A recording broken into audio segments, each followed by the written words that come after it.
కన్నేకల్ స్టేషన్లో deputy commissioner ఇచ్చిన orders ప్రకారం ప్రాపర్టీ డిస్ట్రక్షన్ ఉంటుంది.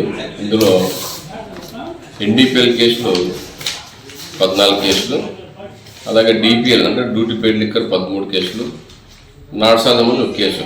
ఈ ప్రాపర్టీ అంతా డిస్ట్రాయ్ చేయాల డీసీ గారి ఆదేశాల మేరకు డిస్ట్రక్షన్ కోసం రావడం జరిగింది.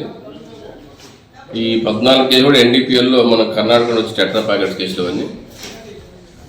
సో మొత్తం వివిధ కేసుల్లో పట్టుబడిన మద్యాన్ని మనం డిస్ట్రక్షన్ కోసం రావడం జరిగింది. తర్వాత కొన్ని వెహికల్స్ ఆక్షన్ మన డీసీ గారి ఆర్డర్స్ అవి కూడా డీసీ గారి ఆదేశాల మేరకు వెహికల్ ఆక్షన్ కండక్ట్ చేసి మన గవర్నమెంట్కి డబ్బులు రెమిట్ చేయాలని, తర్వాత దానికి 18% జిఎస్టీ కూడా అడిషనల్ కట్టాల్సి ఉంటుంది.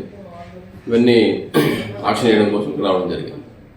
ఎన్ని వెహికల్స్ ఇప్పుడు 5 వేసామండి.